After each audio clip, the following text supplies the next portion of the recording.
दोस्तों, कल मैं दुकान से जल्दी घर चला आया। आमतौर पर रात में 10 बजे के बाद आता हूँ। कल 8 बजे ही चला आया। सोचा था घर जाकर थोड़ी देर पत्नी से बातें करूँगा, फिर कहूँगा कि वह कहीं बाहर खाना खाने चले। बहुत साल पहले हम ऐसा करते थे। घर आया तो पत्नी टीवी देख रही थी।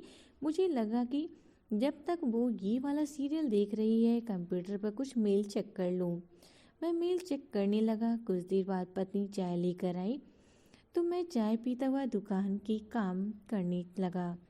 अब मन में था कि पत्नी के साथ बैठकर बातें करूंगा, फिर खाना खाने बाहर जाऊंगा, पर कब 8 से 11 बज गए पता ही नहीं चला। पत्नी ने वहीं टेबल पर खाना लगा दिया। मैं चुपचाप खाना खाने लगा। खाना खाते हुए मैंने कहा कि खाकर हम लोग नीचे टहलने चलेंगे। कब करेंगे? पत्नी खुश हो गई। हम खाना खाते रहे। इसी बीच मेरी पसंद का सीरियल आने लगा और मैं खाते खाते सीरियल में डूब गया। सीरियल देखते हुए सोफा पर ही मैं सो गया था। जब नींद खुली तब आधी रात हो चुकी थी। बहुत अफसोस हुआ। मन में सोच कर घर आया था कि जल्द आने का फ़ायदा उठाते हुए आज कुछ पत्नी के साथ समय बिताऊंगा, पर यहाँ तो शाम क्या आधी रात भी निकल गई। ऐसा ही होता है ज़िंदगी में। हम सोचते कुछ हैं, होता कुछ है। हम सोचते हैं कि एक दिन हम जी लेंगे, पर हम कभी नहीं जीते।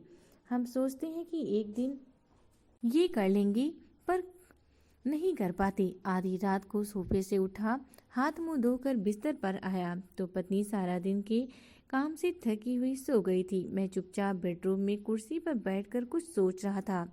25 साल पहले इस लड़की से मैं पहली बार मिला था। पीले रंग के सूट में मुझे मिली थी। फिर मैंने इससे शादी की थी। मैंने वादा किया था कि सुख दुख में जिंदगी के हर मोड़ पर मैं तुम्हारा साथ दूंगा।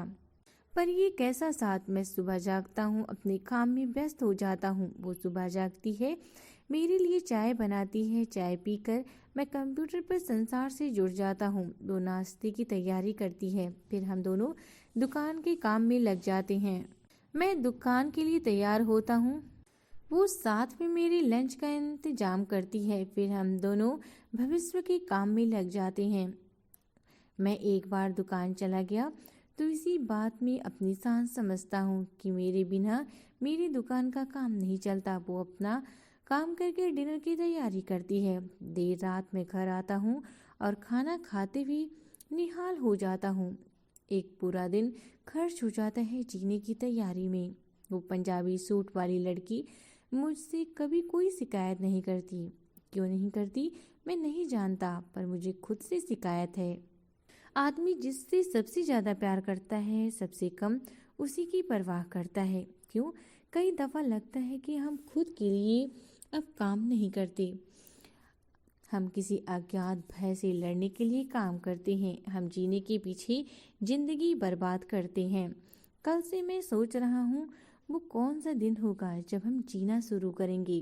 क्या हम गाड़ी, टीवी, फ़ोन, कंप्यूटर, कपड़े खरीदने के लिए जी रहे हैं? मैं तो सोच ही रहा हूँ। आप भी सोचिए कि ज़िंदगी बहुत छोटी होती है, उसे यूं जाया मत कीजिए। अपने प्यार को पहचानिए, उसके साथ समय बिताइए।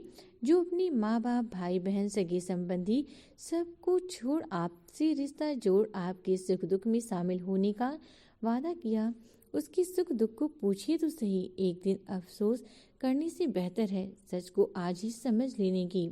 जिंदगी मुट्ठी में रेत की तरह होती है, कब मुट्ठी से वो निकल जाएगी पता भी नहीं चलेगा।